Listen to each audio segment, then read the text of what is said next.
कि अमेरिका के पास घड़ियां हैं, ईरान के पास समय है।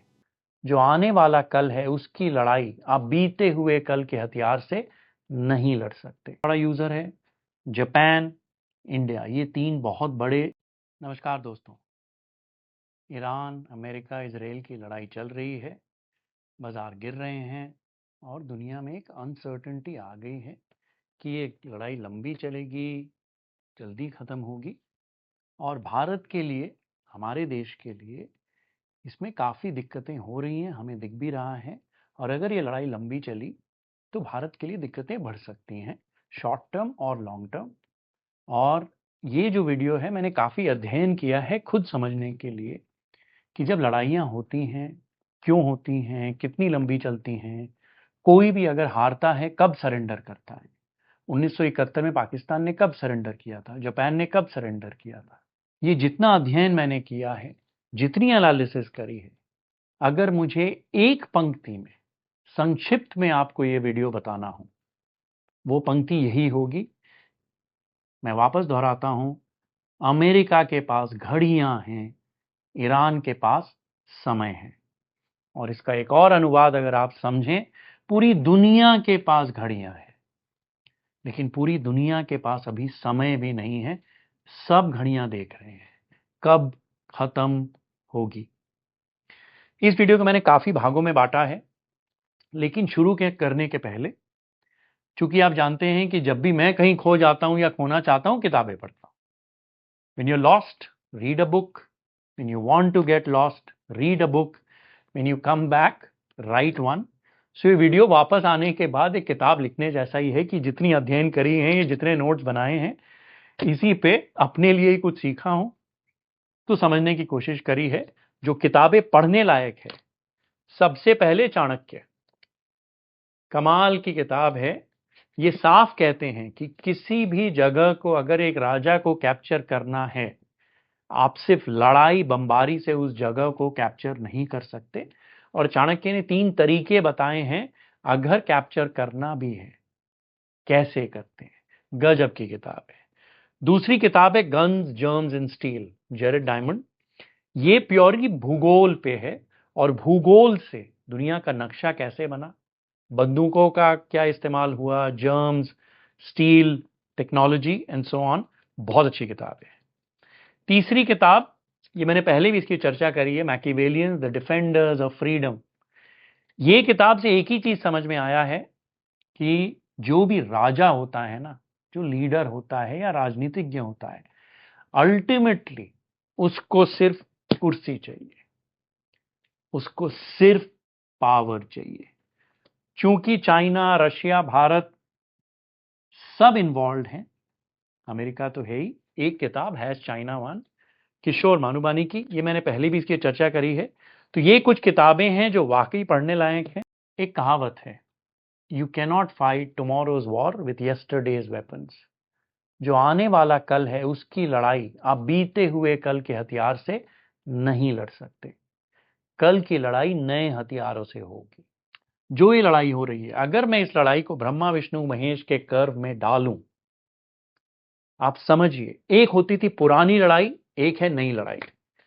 पुरानी लड़ाई जो थी वो है यहां महेश कर्व में। महेश कर्व मतलब क्या हुआ, पुरानी लड़ाई। अगर आपको याद होगा, अमित बत्रा जो हमारे मित्र हैं, इनकी स्टार्टअप में हमने निवेश भी किया है, old navy versus new navy. पुरानी लड़ाई क्या थी, बड़े बड़े जहाज, बड़े बड़े बम, बड़ी बड़ी बंदूकें और कारपेट बॉम्बिंग। कि एक बंदूक से मुझे मालूम नहीं है मेरा निशाना कहां है, मैं बहुत हजारों गोलियां दान देता हूं। यह है पुरानी लड़ाई। नई लड़ाई यहां पर है ब्रह्मा फेज में, जो आप एसिमेट्रिक लड़ाई देख रहे हैं, ड्रोन्स वाली। हजारों सस्ते ड्रोन। लेकिन जो एक बदलाव दुनिया में आ गया है कि सस्ते हैं मतलब ये नहीं है कि प्रिसाइज नहीं है। आप देखिए, जो भी ड्रोन मार रहे हैं वो एकदम उसी निशाने पे जा रहा है। पुरानी लड़ाई में आपको बहुत सारे बम चाहिए थे, आपको बहुत सारी गोलियां चाहिए थी, क्योंकि आपको मालूम ही नहीं है कि आपका दुश्मन कहां है। आज की जो लड़ाई है वो यहां है, और ये लड़ाई हर तरह की है। पुरानी लड़ाई में औजार, हथियार, बम, बंदूकें यही थी। नई लड़ाई में सब कुछ औजार है, सब कुछ हथियार है। नई लड़ाई में, which is what I call in early Vishnu phase, everything is a weapon। अब everything is a weapon का मतलब समझते हैं। पहले शस्त्र क्या थे? लोहे से बनी हुई चीजें, आग में तपी हुई चीजें, जो आप किसी को मारते थे या छू के लड़के करते थे। अगर आप पिछले वर्ल्ड वॉर 2 के बाद लड़ाइयां देखें, लड़ाइयां सिर्फ हथियारों से नहीं हो रही हैं। अमेरिका किस तरह लड़ाई लड़ता है आप समझिए, हम भी किस तरह लड़ाई लड़ते हैं। साइबर वॉरफेयर अलग होता है। अमेरिका का एक पेमेंट सिस्टम है दुनिया का स्विफ्ट। अगर अमेरिका ने स्विफ्ट को भी वेपनाइज कर दिया है कि आप में सैंक्शन लगा दूंगा, सारे बैंकिंग सिस्टम स्विफ्ट के थ्रू ही पेमेंट जाता है, अलाउ ही नहीं होगा तो आप पैसे कैसे भेजेंगे, आप सामान कैसे खरीदेंगे। फिर जीपीएस सिस्टम, जो अमेरिका का सैटेलाइट सिस्टम था, जो हम मैप्स में यूज करते हैं, उसको आप वेपनाइज कैसे कर सकते हैं? मैं आपको एक्सेस ही नहीं दूंगा। एक और एग्जांपल है कि लेट अस अज्यूम आप किसी बाहर की कंपनी के सर्वर यूज कर रहे हैं, क्लाउड यूज कर रहे हैं। अगर कोई कंपनी लेट्स से आपके दुश्मन को बिक जाती है और उस कंपनी का व्यापार भारत में हो रहा है, उस कंपनी का पूरा सर्वर अगर बंद कर दिया जाए, इसको भी वेपनाइजिंग ही बोलते हैं। तो अगर अलग अलग तरीके के हथियार हैं आपके पास, पेमेंट सिस्टम आपका हथियार है, जीपीएस आपका हथियार है, डॉलर आपका हथियार है, वेपन्स तो हैं ही, हर चीज हथियार है। इसी चीज को ईरान ने भी क्या किया है कि हर चीज को हथियार बना दिया है। अगर अमेरिका का स्विफ्ट सिस्टम था, तो चाइना और रशिया ने क्या किया है? तो चाइना ने क्या किया है? सीआईपीएस, चाइना का सिप्स, ग्लोबल पेमेंट सिस्टम हो गया है, जो हम खुद भी कोशिश कर रहे हैं। यूपीआई तो अपना सेंट्रल इंडिया का बन ही गया है। हम क्या कोशिश कर रहे हैं कि यूपीआई के थ्रू ग्लोबल पेमेंट्स भी हो जाए। जैसे आज सिंगापुर से मैं भारत पूरा का पूरा पैसा बिना स्विफ्ट के यूपीआई से डायरेक्ट अपने परिवार के अकाउंट में भेज सकता हूं, वो मुझे भेज सकते हैं। पेमेंट सिस्टम भी एक वेपन हो जाएगा। स्ट्रक्चरली भारत को भी अपना पेमेंट सिस्टम बनाना पड़ेगा, जो हम रुपए के साथ कर रहे हैं, बहुत आवश्यक है। रशिया और चाइना ने अपना अपना बना लिया है, सिप्स और एफएफपीएस दोनों के अपने सिस्टम है।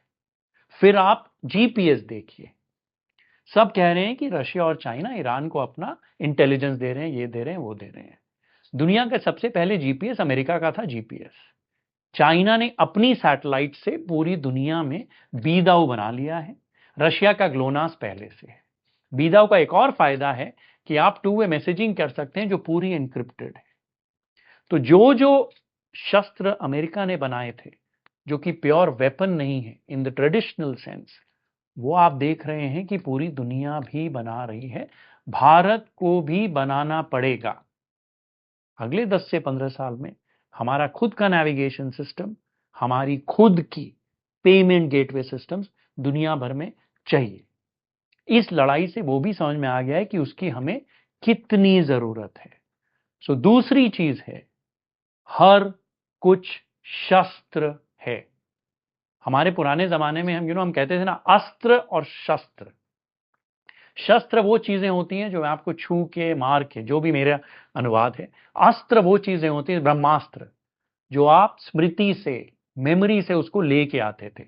तो आज की दुनिया में अस्त्र को मैं समझूंगा जो दिमाग, इंटेलिजेंस वो वाले हैं, फिजिकल नहीं है। तो अस्त्र अलग अलग तरीके के बन रहे हैं, शस्त्र वही ट्रेडिशनल है, लेकिन बड़े बम चाहिए, लेकिन इनफ नहीं है। आपको छोटे शस्त्र भी चाहिए। जो अस्त्र और शस्त्र, इंटेलिजेंस, प्रिसिशन और छोटे छोटे अस्त्र और शस्त्र मिलके जो ये लड़ाई हो रही है, वही है अगली लड़ाई, जिसके लिए भारत को भी तैयार होना पड़ेगा। हम पूरी दुनिया पे डिपेंडेंट नहीं हो सकते। तो अब उसी 2x2 में मैं जल्दी से जाऊंगा और जल्दी से एक फ्रेमवर्क बना दूंगा। हरे बक्से में हम शुरू हुए थे, फिर हम पीले बक्से में गए थे, जहां ईरान डील करना चाहता था, अमेरिका नहीं करना चाहता था। फिर हम लाल बक्से में चले गए, जहां दोनों ही लड़ाई नहीं बंद करना चाहते हैं। ये करीब 1 महीना चली। अब मुझे जो लग रहा है, हम नीले बक्से में आ गए हैं, जहां भले ही अमेरिका कितना चाहे वो डील नहीं करना चाहता है। मुझे लग रहा है अमेरिका डील करना चाहते हैं, क्योंकि दुनिया को दिक्कत हो रही है, लेकिन ईरान डील अभी नहीं करना चाहते हैं। और अगर हमें इस हरे बक्से में जाना है, हमें नीले बक्से के थ्रू ही जाना पड़ेगा। अब सवाल ये है कि आज नीले बक्से से हरे बक्से तक हमें जाना है, कितना समय लगेगा। और यही वही बात आ जाती है, घड़ियां किसके पास हैं और समय किसके पास है। घड़ियों का मतलब क्या हो गया, बहुत सारे अस्त्र, बहुत सारे शस्त्र, सभी कुछ है, best technology, precision technology, numbers numbers numbers numbers. लेकिन मुझे पता है क्यों लग रहा है कि सिर्फ ईरान के पास समय है, क्योंकि ईरान ने स्ट्रेट ऑफ हॉर्मूज को भी एक बढ़िया शस्त्र बना दिया है। छोटी सी 20 किलोमीटर या 30 किलोमीटर की जगह है, उसके चारों तरफ 300 से 400 किलोमीटर ईरान का भूगोल है, ईरान की शोर लाइन है, किनारे हैं। और प्रिसिशन इंस्ट्रूमेंट चूंकि अब हो गए हैं, आपको बंद करने के लिए स्ट्रेट्स को कुछ नहीं करना है, सिर्फ डर चाहिए कि कल शायद एक ड्रोन या शायद एक मिसाइल मेरे यहां आके गिर जाए। अब सवाल यह है कि स्ट्रेट ऑफ हॉर्मूज को अगर कब्जा करके रखना है, इतिहास क्या बोलता है। इतिहास तो मैंने थोड़ा अध्ययन किया, अगेन किताबें, थोड़ी इतिहास, थोड़ी रिसर्च। 3-4 जगहें हैं जहां एक छोटी सी ऐसी जगह को एक सुपर पावर ने कैप्चर करके रखा था। पनामा कनाल आज भी है, सुएज कनाल अगर आपको याद होगा, शायद ग्रेट ब्रिटेन ने 74 या 75 साल तक सुएज कनाल को अपने कंट्रोल में रखा था इजिप्ट से। लेकिन एक समय आया जब इजिप्शियन इंसर्जेंसी, वहां के झगड़े से ब्रिटेन उसको कंट्रोल नहीं रख पाया, खर्चे बढ़ रहे थे, नहीं रोक पा रहा था, ब्रिटेन को सुएज कैनाल वापस करना पड़ा। सुपर पावर था। जहां तक मैंने अध्ययन किया है, एक ही ये छोटी सी जगह थी जहां से जहाज जाते थे, जहां एक सुपर पावर का काफी समय तक कब्जा था। वो है मेडिटेरेनियन सी में रोमन अंपायर का। उस जगह का नाम था मेरे नोस्त्रम। लेकिन रोम क्यों कब्जा कर रखा था, आप ये समझिए, चारों तरफ रोम का कब्जा था। इसका मतलब यह है कि अगर एक नदी जा रही है, दोनों किनारे मेरे कब्जे में हैं किलोमीटर्स तक। स्ट्रेट ऑफ हॉर्मूज में क्या हो रहा है देखिए, नीचे का जो किनारा है वो ओमान के साथ है। वहां पर अमेरिका ने काफी सालों से डील कर रखी है कि मुझे कब्जा नहीं चाहिए, पूरी दुनिया का जहाज यहां से जाना चाहिए। ऊपर का किनारा ईरान के पास है, आज तक शांति थी। आपको ऊपर का किनारा और नीचे का किनारा दोनों कंट्रोल करना पड़ेगा। अगर आपने सिर्फ ऊपर का किनारा कंट्रोल कर लिया 100, 200, 300 किलोमीटर, याद रखिएगा उसके पीछे पूरा ईरान है। और पूरे ईरान से अगर आपको डरा के रखना है, याद रखिएगा, मुझे आपको मारने की जरूरत नहीं है, मुझे आपको डरा के रखना है। डराना क्या होता है, एक है मेरे हाथ में बंदूक है, ठीक है, या मेरे हाथ में कुछ भी है, मैं आपके सामने खड़ा हूं बंदूक लेके, आप डरे हुए हैं। दूसरा क्या है कि एक दरवाजा है, मैं दरवाजे के पीछे आपके सामने से जाता हूं और जाके खड़ा हो जाता हूं। आपको अब मालूम नहीं है कि मैं दरवाजे के पीछे हूं या नहीं, आप डरेंगे।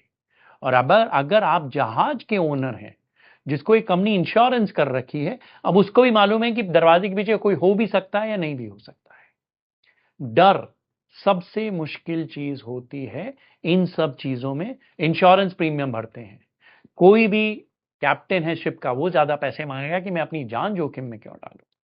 और ये पूरी गेम अनसर्टेनिटी की। बाजार गिर क्यों रहा है, क्योंकि हम डर रहे हैं, कल क्या होगा नहीं मालूम। Uncertainty is not good for anyone in the world. जो कॉर्टिजोल की मैंने केमिकल लोचा वाले वीडियो में बात करी थी, वो यही है। पूरी दुनिया में अभी कॉर्टिजोल इकोनॉमी बन गई है। कॉर्टिजोल जब होता है, टेंशन जब होती है, अनसर्टेनिटी जब होती है, हम डरे हुए होते हैं। हम जब डरे हुए होते हैं तब साहस भी कम हो जाता है। और यहां ईरान भी डरा हुआ है, ऐसा नहीं है कि ईरान डरा हुआ नहीं है, लेकिन ईरान के लिए अस्तित्व की लड़ाई, अमेरिका के लिए अस्तित्व की लड़ाई नहीं है, इजराइल के लिए अस्तित्व की लड़ाई है। ईरान और इजराइल सालों से जानी दुश्मन है। उनको एक सेटलमेंट क्या होगा नहीं होगा मुझे नहीं मालूम, लेकिन भारत के लिए यह लड़ाई जल्दी खत्म होनी जरूरी है। तो वापस देखते हैं कि अगर ये लड़ाई 2x2 बना के देखते हैं, छोटी लड़ाई, लंबी लड़ाई, छोटा इकोनॉमिक इंपैक्ट, लंबा इकोनॉमिक इंपैक्ट। जब ये लड़ाई शुरू हुई थी, हम बॉक्स नंबर 1 में थे। अमेरिका को लग रहा था कि छोटी सी लड़ाई है, छोटा सा इकोनॉमिक इंपैक्ट होगा, ज्यादा दिक्कत नहीं होगी, सब ठीक हो जाएगा। ये पहले 2-3 दिन का एक्सपेक्टेशन था इनका। इनकी आशा थी कि जो वेनेजुएला में हुआ वही ईरान में होगा, आप लीडरशिप को हटा देंगे, हम ईरान पे कब्जा कर लेंगे, रिजीम चेंज कर देंगे, सब कुछ ठीक हो जाएगा। पहली गलती हुई कि लड़ाई एक लंबी चली है। दूसरा एसिमेट्रिक है, जिसकी बात हो चुकी है कि ईरान के 5-10 लाख के ड्रोन्स हैं, उसको तोड़ने के लिए 20 से 40 करोड़ की मिसाइल आपको मारनी पड़ रही है। सीधी बात इसका मतलब यह है कि आप सेकेंड हैंड एम्बेसडर मार रहे हैं किसी को, और वो आपको F-16 प्लेन से एक छोटी छोटी सेकेंड हैंड एम्बेसडर तोड़ने की कोशिश कर रहा है, और आप भतेरो सेकेंड हैंड एम्बेसडर बना सकते हैं। दूसरा सवाल अभी ये भी है कि ईरान के पास कितने शस्त्र बचे हैं। एक न्यूज आई थी लास्ट ईयर कि ईरान ने कुछ 55,000 शाहिद ड्रोन रशिया को दिए हैं यूक्रेन की लड़ाई के लिए। अगर आप किसी को 55,000 ड्रोन देते हैं, और कुछ महीने पहले आपके ही यहाँ लड़ाई हुई है, अमेरिका और इसराइल ने आप पे बम गिराए हैं, आप सारे के सारे तो नहीं दे देंगे। तो अगर मैं ईरान की जगह होता, मैं 20% देता। 20% मतलब मेरे पास 2.5 लाख थे, 50,000 मैंने अपने दोस्त को दे दिए, रशिया को दे दिए। तो मुझे लग रहा है, एग्जैक्ट किसी को भी नहीं मालूम, मुझे लग रहा है ईरान के पास हथियार बहुत हैं, इसीलिए ईरान के पास समय भी बहुत है। क्योंकि आपको समय कम चाहिए। जब आपके पास कम हथियार हैं, महंगे हथियार हैं, बनाने में समय लगता है। अगर आपके पास छोटी छोटी एम्बेसडर गाड़ियां ही हैं, जो आप जल्दी जल्दी बना भी सकते हैं, और रशिया भी आपको मदद कर सकता है, तो आप लंबी लड़ाई लड़ सकते हैं।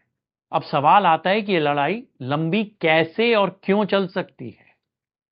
जियो पॉलिटिक्स जो वर्ड है ना, जियो ज्योग्राफी से आता है, पॉलिटिक्स राजनीति से आता है। पहले ज्योग्राफी, भूगोल, everything is determined by your geography. Geography जो आपकी है, जो भूगोल आपका है या मेरा है, मैं उसको नहीं बदल सकता, मेरे पड़ोसियों को मैं नहीं बदल सकता। यही है, जहां पहाड़ है, जहां नदियां हैं, वो मैं नहीं बदल सकता।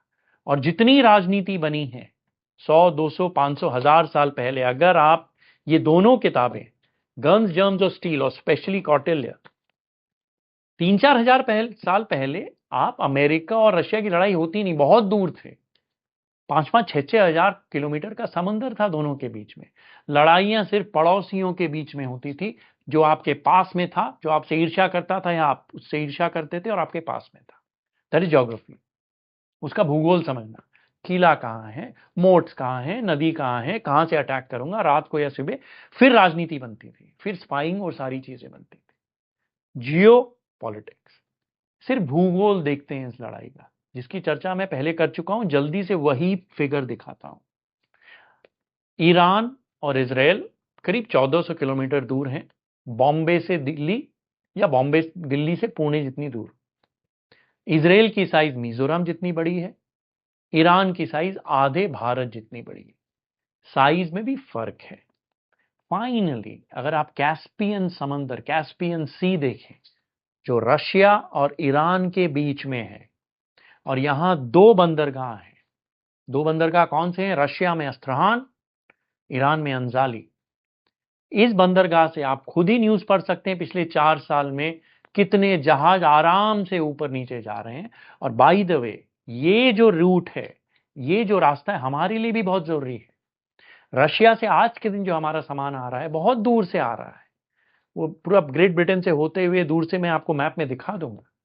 हमारे लिए भी जो छबर पोर्ट में भारत निवेश कर रहा है ईरान में, वो रास्ता रशिया से सीधा या तो कैस्पियन सी से आ सकता है, कि रशिया से अस्त्रहान पोर्ट, अस्त्रहान पोर्ट से अंजाली पोर्ट, वहां से छबर, छबर से भारत, या रशिया और अजरबैजान होते हुए रास्ते से भी आ सकते हैं, क्योंकि ये सब हमारे भी मित्र हैं। तो ये जो रास्ता है हमारे लिए भी बहुत जरूरी है। और जहां तक हमारी एनालिसिस रही है, जो भी मैंने न्यूज आर्टिकल्स पढ़े हैं, पब्लिक इंफॉर्मेशन है, काफी सामान ईरान को रशिया से आ रहा है। और इसका प्रूफ सीधा है कि दुबई में गेरान 2, जो रशिया का ड्रोन था, शाहिद का कॉपी दुबई में मिला था। तो कहीं से तो आया है रशिया से। तो ईरान को अगर शस्त्र खुद के खत्म हो जाते हैं, रशिया उसे दे सकता है। अब सवाल यह है कि रशिया के पास पैसे कहां से आएंगे इतना शस्त्र बनाने के लिए, इतने ड्रोन बनाने के लिए। अब देखिए लड़ाई में क्या हो रहा है। अब वापस मैं अपनी फिगर्स पे ही आ जाता हूं। इस लड़ाई में फायदा किसका है, और यही डिसाइड करेगा कि लड़ाई कितनी लंबी चलेगी। 4 ही चीजें हो सकती हैं: large profit, small loss, large loss. हमें लार्ज लॉस अवॉइड करना है जिंदगी में जब भी हम इन्वेस्ट करते हैं, और लार्ज लॉस पहले दिमाग का होता है, फिर पैसे का होता है। अब देखिए रशिया का क्या हो रहा है। इस लड़ाई के पहले रशिया का तेल खरीद कोई भी नहीं रहा था। भारत यूक्रेन वॉर के बाद सबसे ज्यादा रशिया का तेल खरीद रहा था। फिर यूक्रेन लड़ाई बंद करने के लिए अमेरिका ने कहा आप मत खरीदिए, भारत ने खरीदना कम कर दिया, जो ये चार्ट में आप देख सकते हैं। लेकिन अननोन क्वांटिटी जो रशिया की थी वो बढ़ती चली गई। भारत प्लस अननोन सबसे ज्यादा है आज के दिन, लड़ाई शुरू होने के पहले से भी ज्यादा, और यूक्रेन लड़ाई से तो बहुत ज्यादा। तो रशिया का तेल कहीं ना कहीं तो जा रहा है, रशिया उतना ही तेल बेच रहा है। लेकिन मजा क्या है, रशिया का तेल जो डिस्काउंट में ट्रेड होता था यूरल वर्सेस ब्रेंट, अब इक्वल हो गया है। दूसरी चीज, रशिया से सैंक्शन शॉर्ट टर्म हट गए हैं, जितना तेल बेचना है आप बेचिए। रशिया डेली 100 से 200 मिलियन डॉलर बना रहा है, 1000 से 2000 करोड़ एक्स्ट्रा तेल बेच के ज्यादा भाव पे। तो शॉर्ट टर्म में सबसे ज्यादा फायदा रशिया को हो रहा है। रशिया को स्मॉल प्रॉफिट होना शुरू हो गया है। लार्ज लॉस किसको हो रहा है आप देखिए, इजराइल को, ईरान को। भारत को स्मॉल लॉस होना शुरू हो गया है। दुबई जीसीसी को स्मॉल लॉस होना शुरू हो गया है। फिलीपीन जापान को शुरू हो गया है। अगर ये लड़ाई लंबी चली, रशिया को सबसे ज्यादा मुनाफा है, सबसे ज्यादा पैसा बनाएगा। ईरान को भी पैसे के मामले में बहुत फायदा होगा। क्यों? ईरान 3 से 4 मिलियन बैरल लड़ाई के पहले भी भेज रहा था, जो चाइना सबसे बड़ा बायर था। ईरान की शिप्स और टैंकर आज भी वहां से जा रहे हैं। तो ईरान को पैसे में लार्ज प्रॉफिट है, और वो लार्ज प्रॉफिट वो हथियार खरीदने में पैसे लगा सकता है, या बार्टर सिस्टम कर सकता है कि रशिया चाइना को आप मेरा तेल ले लो, मैं आपकी हथियार ले लूंगा। और फाइनली इंटेलिजेंस की जो बात है, जो मैं यहां कह रहा था, ईरान के पास अपनी 13 सैटेलाइट्स हैं। 3 सैटेलाइट पिछले 12-14 महीने में लॉन्च हुई है।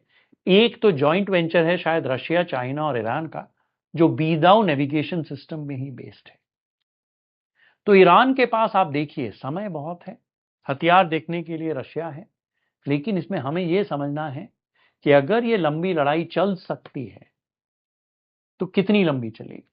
तो अब 4 बक्से अगर आप देखेंगे क्या हो रहा है, शुरू हुई थी छोटे बक्से से, छोटी लड़ाई, छोटा समय, छोटा इकोनॉमिक इंपैक्ट। अब हो गया है लंबी लड़ाई। लंबी लड़ाई, स्मॉल इकोनॉमिक इंपैक्ट, जो स्मॉल लॉस हम बात कर रहे थे वो सब एक्सपेक्ट कर रहे थे।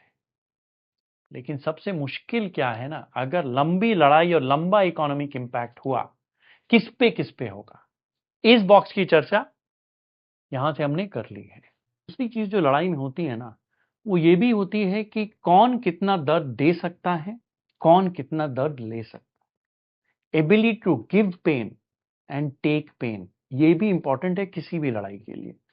इस लड़ाई में देखते हैं कि कौन दर्द ज्यादा दे सकता है। इसमें कोई दो राय नहीं है कि इजराइल और अमेरिका मिलके ईरान को दर्द ज्यादा दे सकते हैं। लगातार बमबारी कर सकते हैं, महीनों तक कर सकते हैं, वो हम देख भी चुके हैं। अब तो शायद ग्राउंड ट्रूप्स भी बना रहे हैं। लेकिन दर्द सिर्फ फिजिकल नहीं होता है, दर्द कई तरीके के होते हैं। और दूसरा सवाल यह भी होता है कि दर्द आप किसको दे रहे हैं, और अगर आप मुझे दर्द दे रहे हैं, मैं किसको और को दर्द दे सकता हूं। बचपन में पढ़ते थे ना, जादूगर की जान तोते में है। तो अगर आप तोते को दर्द देंगे, जादूगर को शायद दर्द हो जाए। तो अब दर्द देखते हैं कितने तरीके के हैं। एक है प्योरली फिजिकल, शारीरिक दर्द, चोट लगी। दूसरा दर्द होता है आर्थिक। आर्थिक दर्द पूरी दुनिया को हो रहा है। भारत को तो सबसे ज्यादा हो रहा है, छोटे देशों को और भी हो रहा है। आपको मैं भारत का ही उदाहरण देता हूं। हमारे पैकेजिंग वाले मित्र हैं, अनंत, हितेश, राजकुमार, एक्सपर्ट पैक वाले। उनसे जब बात हुई थी तो मैंने अनंत से पूछा, उसने कहा अजय 12 रुपया गैस का प्राइस 28 रुपया हो गया है। कुन्नूर हम गए थे, वहां हमने छोला भटूरा मंगवाना था, तो वो रेस्टोरेंट वाले हमें कहते हैं कि सर मेन्यू हमने कम कर दी है, कुछ चीजें आइटम से हटा दी हैं क्योंकि एलपीजी की शॉर्टेज है। तो पहले उनकी सुंदर सी एक मेन्यू होती थी, उन्होंने कागज की जेरोक्स की मेन्यू हमें दिखाई कि यही एक आइटम है, यही आप ले लीजिए। तो ये इंपैक्ट हमें भारत में भी दिखना शुरू हो गया है। तो वापस दर्द की अगर बात करते हैं तो दर्द कितने तरह के होते हैं। रोटी कपड़ा, मकान। अगर हमारी रोटियां जो आ रही हैं, फूड प्रोडक्ट्स आ रहे हैं, कहां से आ रहे हैं, कहां से बनते हैं? उसके लिए फर्टिलाइजर चाहिए, फर्टिलाइजर के लिए गैस चाहिए। गैस की कमी अगर होगी तो नेक्स्ट ईयर के क्रॉप्स का क्या होगा, बाद के क्रॉप्स का क्या होगा, भारत का क्या होगा, दुनिया का क्या होगा? दुबई सारा खाना इंपोर्ट करता है, भारत से बहुत कुछ इंपोर्ट करता है। अगर वो जहाज ही अलाउ नहीं करेंगे, फूड का क्या होगा, क्लोथिंग का क्या होगा, शेल्टर का क्या होगा? एक पेन होता है प्योरली अनसर्टेनिटी का, कॉर्टिजोल का, कि क्या होगा, नहीं होगा, मैं सेफ रहूंगा, नहीं रहूंगा। तो इस तरह के जो बाकी के जो दर्द हैं, उनको भी शस्त्र बना दिया गया है। Economic, safety, food, clothing, transportation, mobility, everything. याद रखिएगा, तेल एक ऐसी चीज है जो पूरी दुनिया रोज यूज करती है। लक्ष्य क्या है? अब ये चर्चा होगी कि अमेरिका इजराइल का लक्ष्य क्या है और ईरान का लक्ष्य क्या है। अमेरिका और इजराइल का लक्ष्य है जीतना, ईरान को तहस नहस कर देना, तेल पे कंट्रोल कर लेना और ईरान न्यूक्लियर वेपन न बना पाए। ईरान का भी क्या लक्ष्य है आपको मालूम है? जीतना नहीं है। ईरान का लक्ष्य है कि मुझे हारना नहीं है। दोनों के लक्ष्य बहुत अलग हैं। अगर दोनों जीतना चाहें तो लड़ाई जल्दी खत्म होगी। एक जीतना चाहे और दूसरा क्या है कि मुझे हारूंगा नहीं, तो मुझे जितना मारना है मार ले, मैं रेजिस्ट करता रहूंगा, मैं खड़ा रहूंगा, तब लड़ाई लंबी चलेगी। एक बहुत अच्छे टेनिस स्टार थे, राफेल नडाल। मेरे बहुत ही चहेते थे फेडरर के बाद।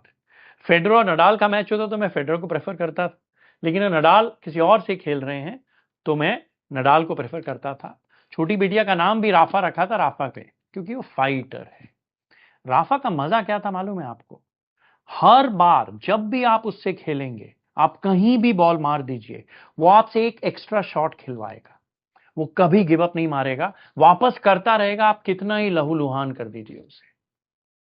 यही होता है अगर वो ग्रिट है आप में कि मैं हारना नहीं चाहता हूं, और इसी का 2x2 अगर आप बनाए, एक चाहता है मैं जीतूं, एक चाहता है मैं हारूं नहीं, एक चाहता है मैं जल्दी जीतूं या लेट से जीतूं, जीत जाऊं, फास्ट और स्लो। अगर ईरान जो चाहता है वो हो गया कि I will not lose, I don't want to win, I will not lose and I will stay as long as it is needed. So not lose in a slow war doesn't help the world. It doesn't help America. It doesn't help even Israel. लेकिन Iran टिक सकता है। 28 दिन उन्होंने टिक के दिखा दिया है। और मैं आपको बता रहा हूं, मैं वियतनाम गया था पहली बार जब 2012 में। मैं कूची टनल्स घूम के आया था। जो हमारे गाइड थे ना, जिन्होंने हमें पूरी जगह दिखाई थी, हम टनल के अंदर गए थे। और मैं कह रहा हूं, अगर मैं आपको स्कीमेटिक दिखाऊं, आप अज्यूम करिए आप फर्स्ट फ्लोर पे हैं या ग्राउंड फ्लोर पे हैं। बेसमेंट 4, बेसमेंट 5 जो होता है ना शॉपिंग मॉल में, कार पार्क में, इमेजिन करिए सुरंगों से आप बेसमेंट 5 में एक 8x10 के रूम में मोमबत्ती में पैदा हुए हैं। ये जो इंसान था, इसने 8 साल तक, पैदा होने से 8 साल तक, जब तक लड़ाई खत्म नहीं हुई थी, तब तक सूरज नहीं देखा था। ये ऊपर सतह पे नहीं आया था।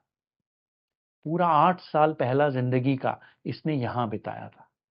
ये था रेजिस्टेंस वियतनाम का। वियतनाम के पास तो हथियार भी नहीं थे ज्यादा, अमेरिका जैसी टेक्नोलॉजी भी नहीं थी, थोड़ा बहुत रशिया और चाइना का सपोर्ट था। ये 50 साल पुरानी बात बता रहा हूं, जब मैं पैदा भी नहीं हुआ था। मेरे पैदा होने के अप्रोक्सीमेटली 1 या 2 साल पहले ये सारी चीजें खत्म हुई थी। तो इंसान, फिर अगर मैं कैलकुलेशन लगाऊं, आज शायद 60 या 58 साल के हों। वियतनाम से देख के समझ में आया कि दर्द लेने की क्षमता जो होती है बहुत होती है, और स्पेशली जब अस्तित्व की लड़ाई है। मैं यहां किसी का भी फेवर नहीं ले रहा हूं, मेरा फेवर सिर्फ भारत के लिए है, हमारे देश के लिए है। मैं सिंगापुर रहता हूं, मुझे एशिया को थोड़ा बहुत सोचना पड़ेगा कि क्या हमारे लिए सही है, लेकिन भारत सबसे पहले। अब आप देखिए भारत के लिए क्या जरूरी है, वही इंपॉर्टेंट है। और हमारी मित्रता सबसे है। हम रशिया से तेल भी लेते हैं, हथियार भी लेते हैं। हम इजराइल से हथियार भी लेते हैं। ईरान से हमारी 2,500-3 हजार साल से मित्रता है। रिसेंटली हमने इजराइल की तरफ थोड़ा बायस किया है, उनसे हथियार ले रहे हैं, लेकिन ईरान के छबर पोर्ट में हम इन्वेस्ट भी कर रहे हैं। ईरान की सेकेंड जो नौसेना की फ्रिगेट थी कोची में ही हमने रखी हुई हैं, जब पहली वाली अमेरिका ने गिरा दी थी। तो हम कोशिश कर रहे हैं कि धीरे धीरे किसी तरह मैनेज करें। ये जो जियोपॉलिटिक्स अभी है भारत के लिए आसान नहीं है, बिल्कुल भी आसान नहीं है। एक बहुत अच्छी पिक्चर है अमर अकबर एंथनी, मुझे बहुत अच्छी लगती है। वो ऐसी एक पिक्चर है कि जहां से भी देखो जहां भी छोड़ो मजा आता है, कभी पूरी भी देखने की जरूरत नहीं है। लेकिन उसमें एक सीन है, विनोद खन्ना पुलिस इंस्पेक्टर हैं, अमिताभ बच्चन एंथनी गोंजाल्वेस को ढूंढने जाते हैं, तो अमिताभ बच्चन और विनोद खन्ना की लड़ाई होती है। विनोद खन्ना अमिताभ बच्चन को पकड़ के मार पीट के जेल में बंद कर देते हैं।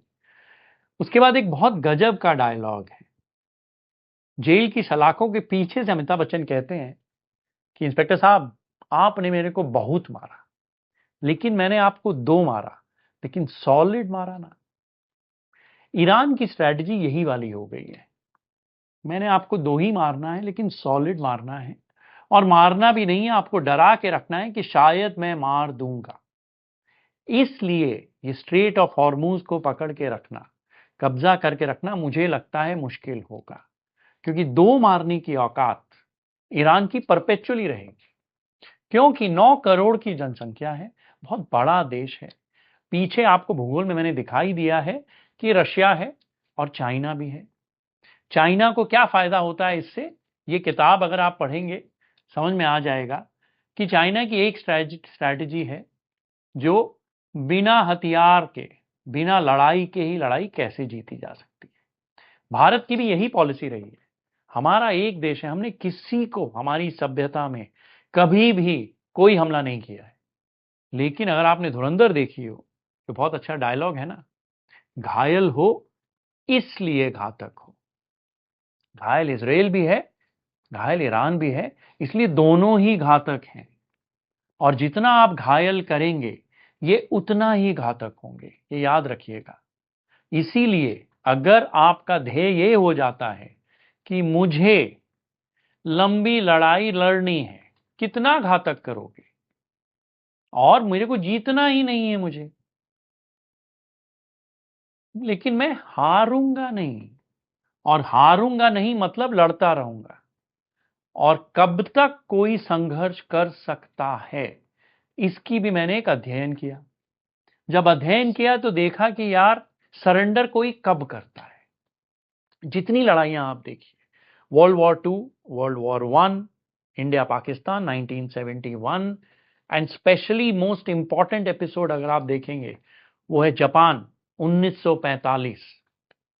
सबसे इंपॉर्टेंट अगर सरेंडर की बात हम करते हैं वो है जापान। अगर आप 1945 की वर्ल्ड वॉर की लड़ाई के लास्ट महीना देखेंगे, एटम बम 6 को गिराया गया था, 6 अगस्त को, फिर 9 अगस्त को। उसके पहले लेकिन अगर आप लड़ाइयां देखेंगे, अमेरिका ने टोक्यो के ऊपर फायर बॉम्ब्स किए थे, पूरा टोक्यो तहस नहस हो गया था, आग लगा दी थी पूरे टोक्यो पे। दर्दनाक लड़ाई थी। तो दूसरी चीज जो एक लंबी लड़ाई में होती है कि अगर कोई गिव अप नहीं मारता है, संघर्ष करता रहता है, तब यही होता है कि दुश्मन फिर एकदम गुस्सा, ईगो और वो एनिमल इंस्टिंक्ट बाहर आ जाते हैं। तो तब भी जवाब जापान ने गिव अप नहीं मारिया था, आपने टोक्यो को जला दिया है। उसके बाद 6 अगस्त को एटम बम गिराया जाता है पहला हिरोशिमा में।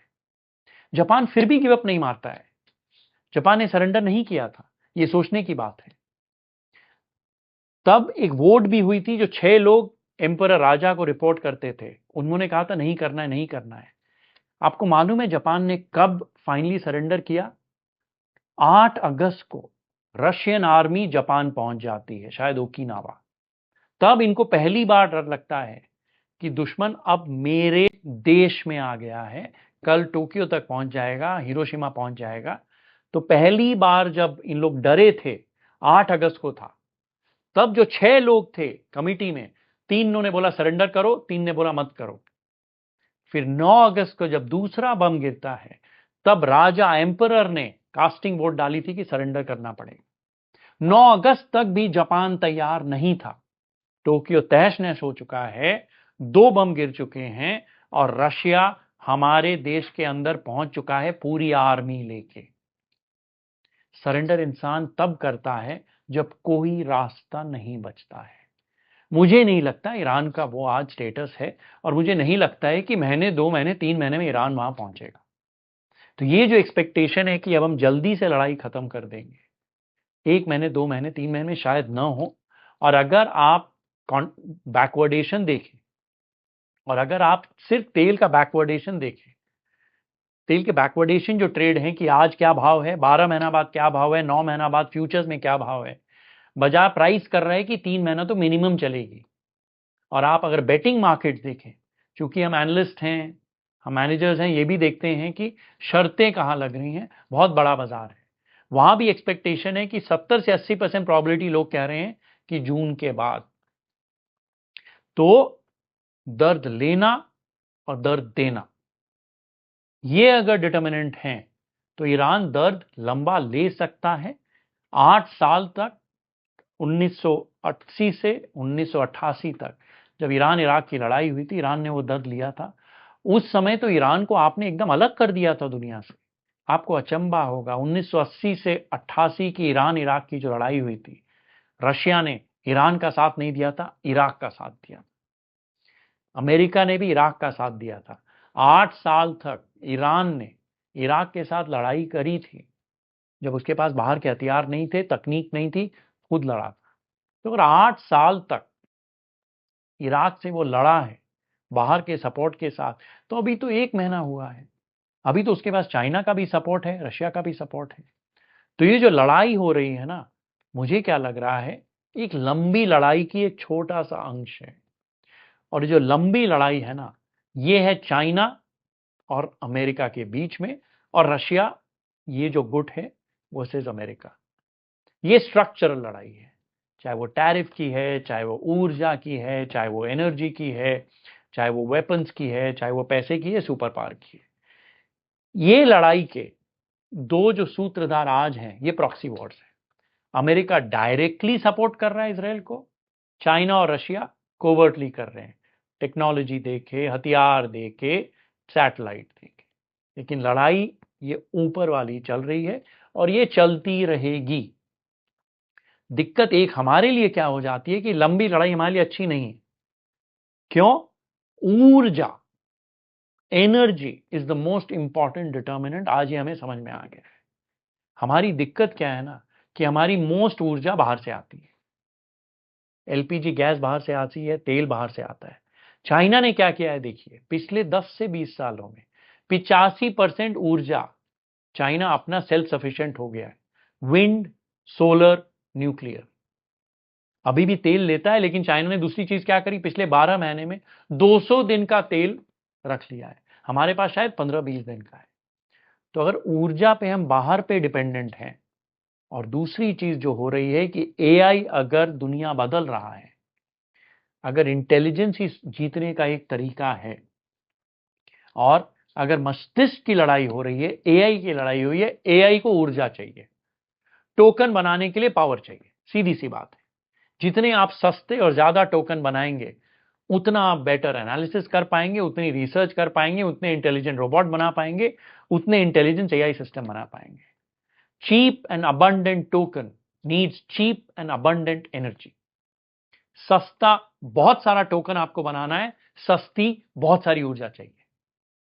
सस्ती ऊर्जा सोलर, विंड, हाइड्रो से है।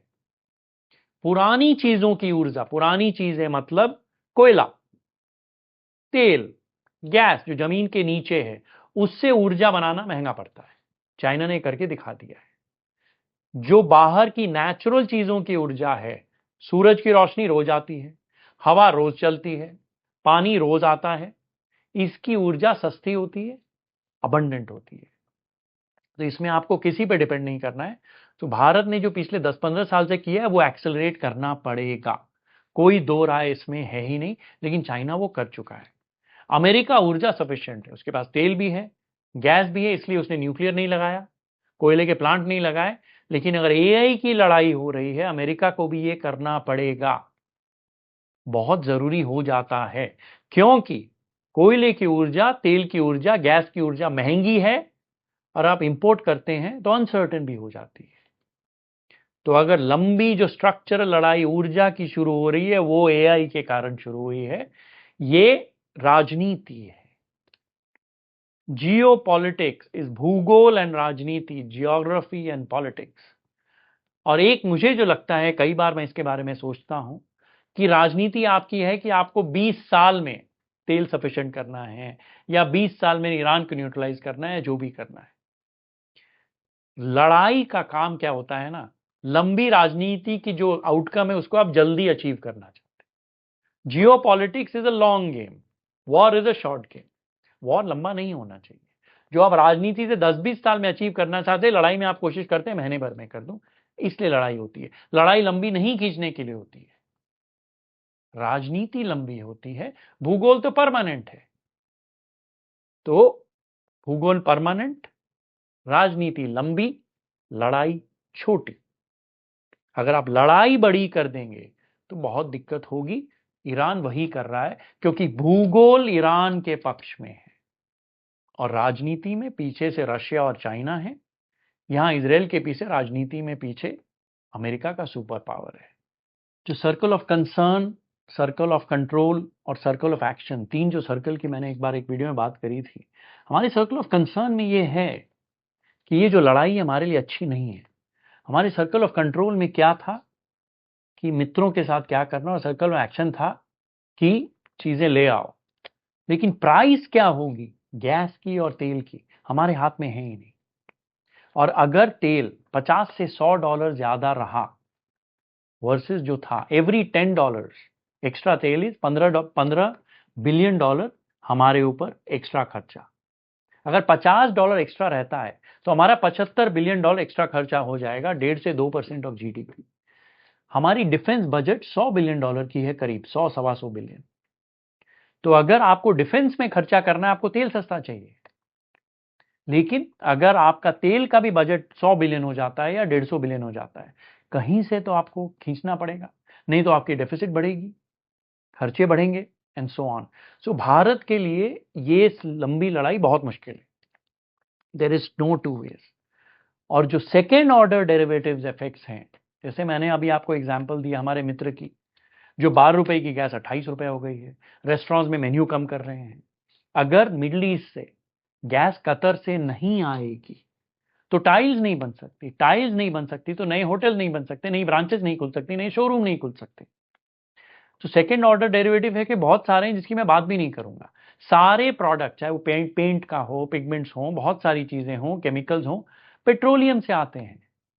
काफी फार्मा के डेरिवेटिव पेट्रोलियम से ही आते हैं, जो रिफाइन होके आते हैं।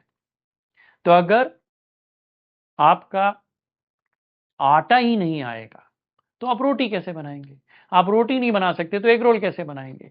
सो दिक्कत वही शुरू हो जाती है। टमाटर नहीं होगा तो सॉस नहीं होगी, सॉस नहीं होगा तो आपकी बॉटल वाली फैक्ट्री रुक जाएगी। तो दिक्कत यही हो गई है कि सारी सप्लाई चेन के सेकेंड ऑर्डर इफेक्ट्स तो हमने अभी देखे ही नहीं है, वो भी अभी आने वाले हैं। अब अगर तेल का भाव लंबा रहा, फॉरेन इन्वेस्टमेंट नहीं आया, तो हमारी डेफिसिट बढ़ती है, करेंसी पे इंपैक्ट आता है। आप देख लीजिए, आरबीआई ने इमीडिएटली एक ब्रेक लगा दी, राइट। एक आरबीआई का एक्शन आया। क्यों आया है? इसीलिए आया है कि छोटी दिक्कत, अब अगर बड़ी दिक्कत हो जाती है, बड़ा नुकसान हो जाता है, करेंसी डेफिसिट, रूपी, सबकी दिक्कतें हैं। तो अब सवाल यह है कि भारत को क्या चाहिए, भारत के लिए क्या अच्छा है। भारत को यह चाहिए कि तेल $50 के नीचे रहे, रशिया से हम हथियार लेते रहें, इजराइल से हम हथियार लेते रहें, ईरान छब्बर पोर्ट में हमारा पोर्ट भी ईरान के साथ हमारी मित्रता रहे, अमेरिका के साथ हमारा रिश्ता ठीक रहे क्योंकि हम बहुत कुछ एक्सपोर्ट करते हैं। तो मुझे क्या लग रहा है कि इस लड़ाई के बाद, जब भी ये लड़ाई रुकेगी, कुछ ऐसा होना चाहिए। अमेरिका के पास गैस है, तेल है, अमेरिका गैस और तेल दुनिया को भी बेचना चाहेगा। वेनेजुएला का तेल भी अमेरिका के पास आ गया, जो हेवी क्रूड उनको अपनी फ्लोरिडा वाली रिफाइनरीज के लिए चाहिए। तो जब भी ये खत्म होगा, जो मैं चाहता हूं जल्दी हो, भारत को अमेरिका से गैस भी लेनी पड़ेगी, हमें सेकेंड ऑल्टरनेटिव कतर का बनाना पड़ेगा, हमारे पास ऑप्शन नहीं है। शायद रशिया से भी लेनी पड़ेगी। हमें तेल भी डाइवर्सिफाई करना पड़ेगा, और हमारा जो नॉन अलाइंड रहा है 2-2,500 साल से, वो नहीं बदलेगा। लेकिन इंटरिम में अगर ये लड़ाई 3-6 महीने चलती हैं, तब ऑल बेट्स आर ऑफ। अगर आपको याद होगा, सितंबर या अक्टूबर 2024 में भी मैंने कहा था कि जब वैल्यूएशन बहुत महंगे हो गए थे कि heads I win, tails I survive.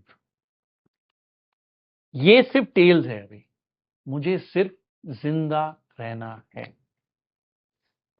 मैं भगवान से चाहूंगा लड़ाई जल्दी खत्म। लेकिन जो भी चीजें दिख रही हैं, अगर एक इंसान का ईगो पूरी दुनिया को रैंसम में अगर रख सकता है, तो बहुत दिक्कत हो सकती है। किसी का पक्ष नहीं लेना है, लेकिन स्ट्रक्चरली आप देखिए कौन कौन सी जगहें हैं जहां से दुनिया का 20 से 50% ट्रेड सामान जाता है।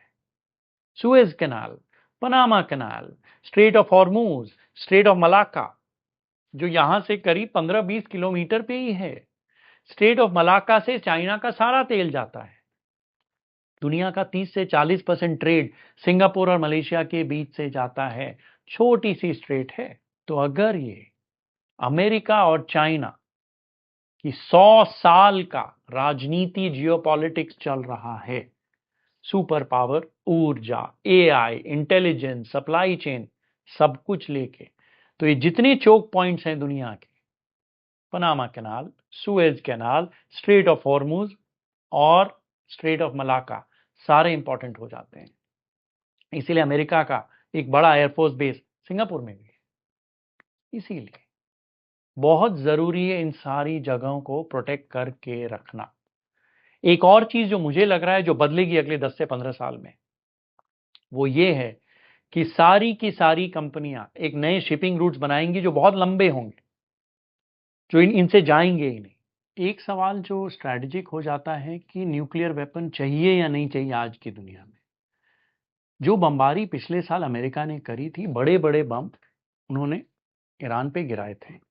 क्या हुआ नहीं हुआ मुझे नहीं मालूम, लेकिन अगर मैं प्योर फिजिक्स के ढंग से सोचूं, तो अगर आप बहुत सारे बम गिराते हैं तो फैक्ट्रियों में दो इफेक्ट होता है। एक है कि चीजें ही तहस नहस हो जाती हैं। दूसरी चीज जो होती है ना, वो है वाइब्रेशन, भूकंप सा आता है। अगर भूकंप आता है और हैवी भूकंप आता है, तो वाइब्रेशन से भी काफी सेंसिटिव इंस्ट्रूमेंट तो टूट ही जाते हैं, जो कि न्यूक्लियर पावर प्लांट्स होते हैं, चाहे आपको आप खंडर में रखें। तो मुझे नहीं लगता है, प्योरली फिजिक्स अगर मैं सोचूं, कि बहुत कुछ बचा होगा, उनको वापस बनाना पड़ेगा, समय लगेगा। और ईरान ने बहुत बार कह भी दिया है कि हमें न्यूक्लियर वेपन नहीं चाहिए।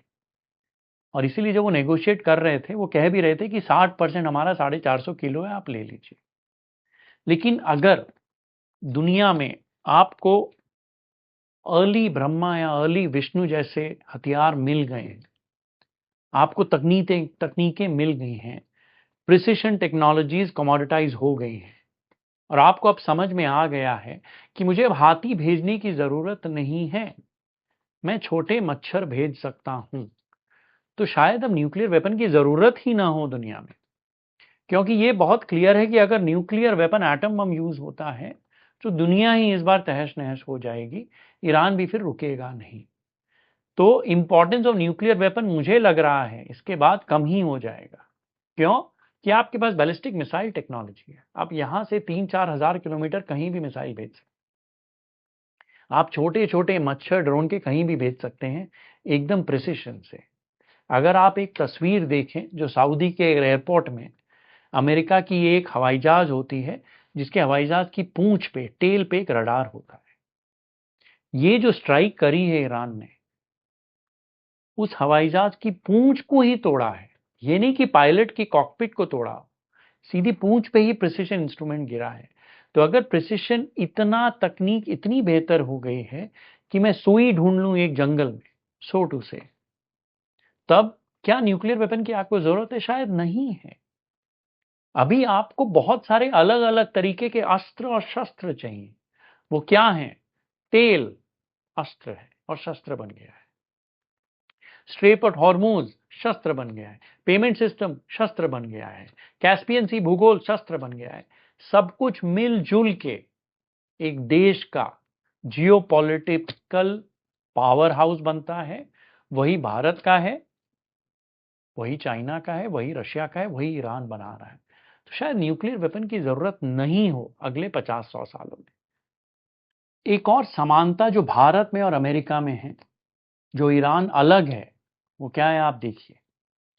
भारत और अमेरिका डेमोक्रेसी है, हमारे देश के पास फौज है, हमारे देश के पास सेना है। ईरान फौज के पास देश है, सेना के पास देश है। देश is now run by the army, by the forces. फर्क है थिंकिंग में। अगर मैं प्योर इकोनॉमिक इंपैक्ट देखूं कि कहां से सबसे ज्यादा गैस आती है, इसकी एनालिसिस भी मैं कर चुका हूं। कतर सबसे ज्यादा गैस देता है, सबसे ज्यादा डिपेंडेंसी अगर आप ऊर्जा की देखें, अमेरिका सेल्फ सफिशिएंट है, रशिया नेट एक्सपोर्टर है, चाइना इंपोर्टर है, लेकिन चाइना गैप क्लोज कर रहा है। भारत में बहुत ज्यादा डेफिसिट है, जापान वगैरह में तो है ही। और जो सप्लाई चेन की बात हो रही थी, अगर हम गैस के यूजेस देखें इस चार्ट में जो मैंने बनाया है, power generation, industry, residential, others, transportation, ये 5 बड़े यूजेस हैं। पावर में यूज होती है, घर में खाना बनाने में यूज होती है, इंडस्ट्री में यूज होती है, सामान इधर से उधर करने में यूज होती है। तो गैस की यूज तो बहुत ज्यादा है। और क्लियरली चाइना सबसे ज्यादा बड़ा यूजर है, जापान, इंडिया, ये 3 बहुत बड़े यूजर्स हैं जो इंपोर्ट करते हैं। और गैस बनाने वालों को अगर हम देखें, अमेरिका सबसे बड़ा है, रशिया सेकंड, ईरान तीसरा सबसे बड़ा है, कतर 5वां है। एक और चीज जो मुझे लग रही है कि जो एक और सेटलमेंट शायद अगर होगा, इस तरह से होगा। कई बार आपने फोटोग्राफ देखी होगी ना, 2 लोग साथ में पाइप लगा के नारियल में से पानी पीते हैं या कोल्ड ड्रिंक पीते हैं।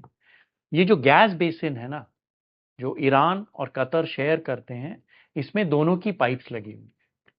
सैंक्शन के कारण क्या हुआ है, जो मुझे लगता है कि ईरान की पाइप शायद थोड़ी पतली कर दी गई है, कतर की पाइप थोड़ी मोटी है। जो भी होगा, एक सेटलमेंट और भी शायद आएगा कि ईरान कहेगा कि मेरे ऊपर से सैंक्शंस हटाइए, हम दोनों की पाइप को आपको मोटा करना पड़ेगा। जो शेयरिंग एग्रीमेंट है वो शायद चेंज हो, नहीं हो मुझे नहीं मालूम, शायद अभी 60-40 का है, लेकिन ईरान शायद इनफ ना निकाल पाता हो। I don't know the real math, लेकिन कुछ वो भी, ये पाइप का भी एक सेटलमेंट शायद होगा।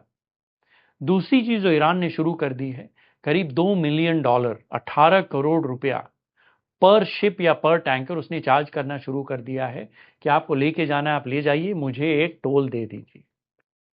दुनिया के लिए ठीक नहीं है, लेकिन कहीं ना कहीं एक फाइनेंशियल सेटलमेंट भी अगर हो जाए तो भारत के लिए अच्छा है। खर्चा होगा थोड़ा ज्यादा शॉर्ट टर्म में, लेकिन हमें हमारी वॉल्यूम्स मिल जाएंगे। और ये लड़ाई के भी 3 सिनेरियोज हैं। एक, बहुत छोटी, जल्दी से खत्म हो जाएगी, लेकिन छोटी अगर लड़ाई होगी तो काफी छोटी छोटी, नंबर ऑफ छोटी लड़ाई हो जाएंगी, नंबर ऑफ शॉर्ट वॉर्स। वो भी दुनिया के लिए अच्छा नहीं है, क्योंकि फिर रिस्क प्रीमियम बढ़ जाएंगे, अनसर्टेनिटी रहेगी। ग्लोब, ये जीसीसीज के लिए बहुत रिस्की है, दुबई वगैरह के लिए, भारत के रेमिटेंसेस के लिए रिस्की है, इमिग्रेशन वगैरह बहुत दिक्कतें हैं। So number of short Wars की हर 9-12 महीने में लड़ाई हो, ईरान भी ये नहीं चाहेगा। इसीलिए ये लड़ाई या तो खत्म अगर करनी है तो वंस एंड फॉर ऑल आपको सो कॉल्ड परमानेंट शांति चाहिए, परमानेंट पीस चाहिए। Short war short peace, short war short peace भी नहीं अच्छा है दुनिया के लिए। परमानेंट पीस अगर लॉन्ग वॉर के बाद भी आती है, दुनिया के लिए बेहतर है देन शॉर्ट पीसेस। और ये पीसेस और पीसेस जो वर्ड है, इसका भी एक इंटरेस्टिंग इंटरप्ले है। आई एम नॉट श्योर कि you can put someone to pieces to get peace, कि एकदम धराशायी कर दूं, टुकड़े टुकड़े कर दूं तो शांति हो जाए। ये स्ट्रेटजी अमेरिका की अभी तक रही है। अल्टीमेटली ये जो नेगोशिएशन है, नेगोशिएशन हमेशा, शांति हमेशा बंद कमरे में होती है, अखाड़े में लड़ाई होती है, बातें कमरे में होती हैं। You have to do it privately. Settlement, negotiation privately अंदर होता है, लड़ाइयां पब्लिकली बाहर होती है। तो जब तक आप सिर्फ बाहर की बातें करेंगे, प्रेस कॉन्फ्रेंस करेंगे, लड़ाइयों की बातें करेंगे, सेटलमेंट नहीं होगा। सेटलमेंट आपको करना है तो पहले आपको सब कुछ बंद करना पड़ेगा, फिर नेगोशिएटिंग टेबल पे आएंगे, कुछ लेन देन की बातें होंगी कि मुझे ये चाहिए, मुझे ये नहीं चाहिए, आपको ये मिलेगा, आपको नहीं मिलेगा, लेकिन indoor in private versus outdoor in public. अगर ये बहुत लंबा चला, it is catastrophic for the world. Look at these 9 boxes, इन 9 बक्सों को देख लीजिए। अगर बहुत लंबी लड़ाई चली, सबके लिए कैलामिटी है, बहुत दिक्कत है। रशिया के लिए बहुत बड़ा फायदा है, स्ट्रक्चरली चाइना के लिए भी फायदा है, अमेरिका के लिए भी मुझे लगता है फायदा ही है, लेकिन नुकसान बड़ा पूरी की पूरी दुनिया को है, भारत को तो बहुत बहुत ज्यादा है। तो जहां से वीडियो शुरू किया था वहीं पे खत्म करेंगे। सब कुछ शस्त्र है, एवरीथिंग इज अ वेपन। और अमेरिका के पास घड़ियां हैं, हमारे पास भी घड़ियां हैं, दुनिया के पास घड़ियां हैं, लेकिन ईरान के पास समय है। और समय सबसे बड़ा शस्त्र बना लिया है ईरान ने। Time is now the biggest weapon, and जितना समय लगेगा उतना लार्ज लॉस होगा, and the world has to avoid a large loss. माता पिता को गिरने से बचाए, आइडल वो साथी मदद पहुंचाए। प्यार है तो उनको बताओ, आइडल की सुरक्षा